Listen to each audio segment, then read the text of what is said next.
TV sir. గత ప్రభుత్వంలో అనేక జీవోలు, వేల కొద్ది జీవోలన్నీ కూడా అసలు దాచిపెట్టడం జరిగింది. ప్రజా పరిపాలన కూడా జీవోలు దాచిపెడుతున్న పరిస్థితి ఉంది. మీరేమన్నా దాన్ని మార్చే అవకాశాలు ఉన్నాయి? లేదు, ఈ మధ్యలో నా దృష్టికి వచ్చింది. మా చీఫ్ సెక్రటరీని వాళ్ళని అడిగినాము. పూర్తి స్థాయిలో ఏ జీవోలైనా మనకేం దాచిపెట్టే అవసరమే లేదు. ఎందుకంటే దాచిపెట్టే అవసరం కానీ మూసిపెట్టే పనులు కానీ మేము చెయ్యం. ఏది చేసినా మీకు అందరికి తెలిసేటట్టుగానే చేస్తాము.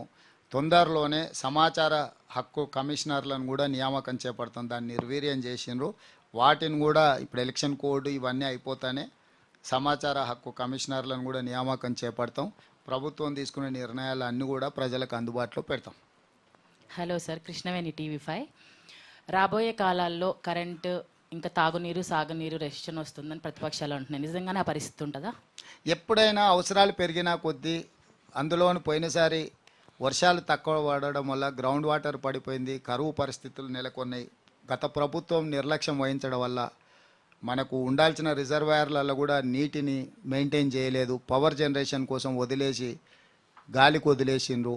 పక్క రాష్ట్రం తరలించకపోతుంటే కూడా తాగునీటి అవసరాలను దృష్టిలో పెట్టుకొని నియంత్రించే పని చేయలేదు.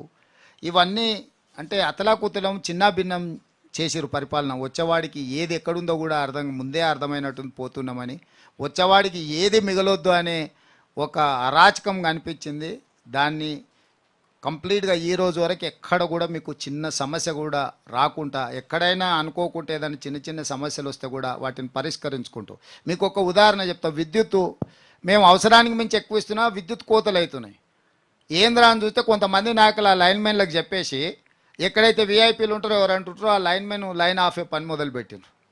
అందుకే ఎవడు ఆపితే వాడు కారణం లేకుండా ఆపితే ఉద్యోగం కూడా వీకుర్రు అని చెప్పిన తర్వాత కొంతమందిని వీకినాక కొంత అంటే లైన్ అప్ అయింది. అంటే కొంతమంది పిచ్చోళ్ళు ఉంటారు కదా, సైకోఫాన్స్. వాళ్ళు ఏంటంటే ప్రభుత్వం ఫెయిల్ అయిందని నీళ్ళు ఇడ్చే కాడ నీళ్ళు ఆపెట్టి, కరెంట్ ఇడ్చే కాడ కరెంట్ ఆపెట్టి. మీరు పోయిన సంవత్సరం ఎంత విద్యుత్తు ప్రభుత్వం ఇచ్చింది, ఈ సంవత్సరం ఎంత విద్యుత్ ఇచ్చింది, సేమ్ డే సేమ్ మంత్ మీరు కంపేర్ చేసి చూడండి. అంతకంటే ఎక్కువ ఇస్తున్నామా తక్కువ ఇస్తున్నామా? సో ప్రభుత్వానికి స్పష్టత ఉంది. అక్కడక్కడ నేను అదే చెప్పిన ఇంతకుముందు, కొన్ని గంజాయి మొక్కలు పాతిపోయారు, అవి వాటి వాసనలు వెదజల్లుతూనే వాటి అన్నిటినీ కలుపు మొక్కల్ని ఏరేస్తున్నామని. విద్యుత్ శాఖలో కూడా అట్లా అప్పనంగా ఉద్యోగాలు పొందిన వాళ్ళు కానీ, లేకపోతే కొన్నిసార్లు తెలిసి తెలియనితనం ఉంటుంది.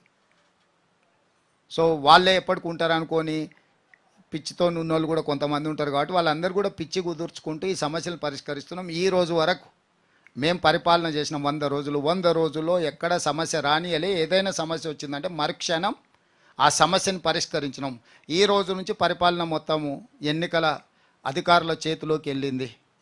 మాకు పరిమితమైన పరిస్థితే ఉంటుంది. ఇప్పుడు ఆ అధికారులు ఎట్లా నిర్వహిస్తారు, వాళ్ళకి ఏం సలహాలు సూచనలు మేము ఇవ్వాలా, తప్పకుండా ఒక మంచి పరిపాలన అందించడానికి మేము ముందుకు వస్తాం. నెక్స్ట్ ధరణి పోర్టల్